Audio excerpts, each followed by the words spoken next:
Now the transfer window is officially shut, let's break down Tottenham's transfer window and rate it 1 to 10. Let's get into it. But firstly, if you like daily Spurs content and football content, drop me a follow.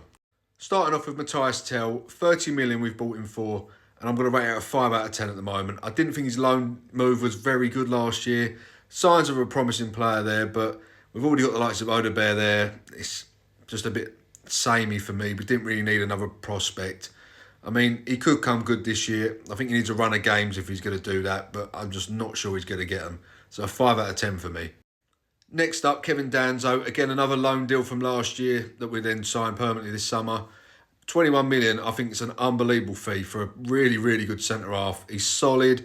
He's got a big presence about him. He can play it free at the back. And then if Romero does get injured or suspended, he's not a bad replacement to come in and play alongside Van der Ven or whoever the other centre-back would be. So for me, this is an 8 out of 10. It's very, very, very solid centre-half to have as your third option in it, really. So yeah, 8 out of 10 for me. Next up, we've got Kota Takai. We bought him for 5 million, but I'm going to rate him a 4 out of 10. I mean, he might come good. He might have to just get acclimatised to the English culture and the weather and just get used to, obviously, Premier League football. But I just can't see him ever playing. I feel this is more of like a commercial buy to keep the Asian market like interested in Tottenham, if you understand what I'm saying. But I don't know. I just don't really understand this one. Bit of a random one, but for 5 million, it's a risk-free, really. I mean, he might get a couple of games in the Carabao Cup, etc., but can't really ever see him playing in the league. But hopefully another one that can probably be wrong. Next, we've got Mohamed Kudus, 55 million, which I think is an absolute steal in this market. I'm rating this 9 out of 10. One, we robbed him from West Ham, and they're claiming he wasn't even that good. I think he's brilliant. It's actually good to see a player at Tottenham who can beat a man and just attack constantly. Very positive. I think he's going to get a lot of goals and assists for us. I mean, he's already got 2 assists for us already. I mean, he's looking like one hell of a bargain signing. So for me, I think this is one of the best deals of the summer in the whole window, to be honest. So for us to get him, 9 out of 10. And I can only see him getting better under better players, a better team. I don't know. I think he's going to be elite this season.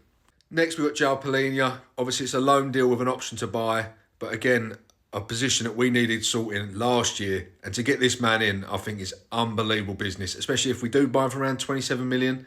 Again, it's a bargain. Yes, he might be pushing into his 30s. But I just feel like he's an unbelievable player to have in that middle of the midfield. The experience he's got.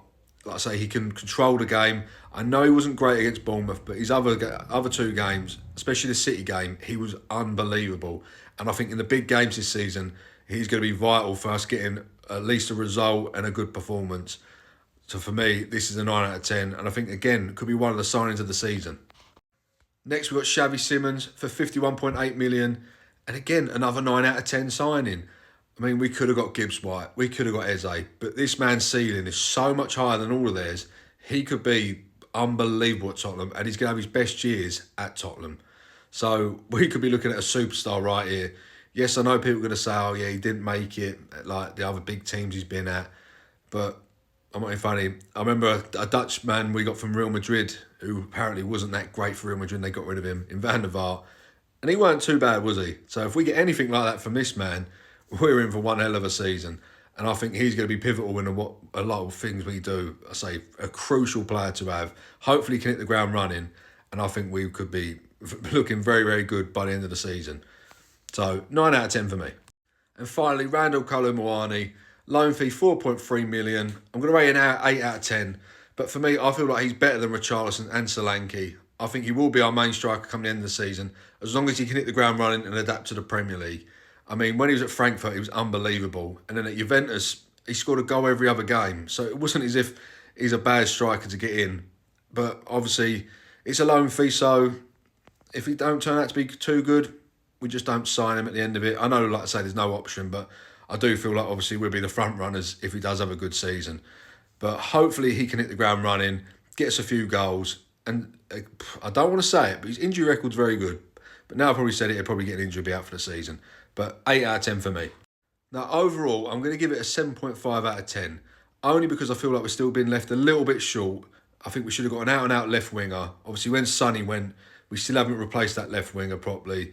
I know you've got the likes of Kudus can play there. Simmons can play there. Muani can play there. Obviously, Tell can play there. But I just feel like we could have got that out-and-out left winger, like the Rodgers, the Savinhos, the Leaos, and we didn't get it. And then we're looking at lastminute.com and we've ended up with Moani, who I'm not claiming, like I said, a very, very good signing, but he's not that left winger that we needed. And I also feel like we could have potentially needed like a left centre-back / left-back option, like a Nathan Ake, just in case Van der Ven gets injured, because his injury record's obviously pretty poor. So 7.5 out of 10 for me. But hopefully in January we can get a couple more players in. But overall, a very, very good window. Fair play to them. But drop it in the comments and let me know what you guys think. And if you could like, repost, share, drop me a follow, all that good stuff. And as always, up Spurs.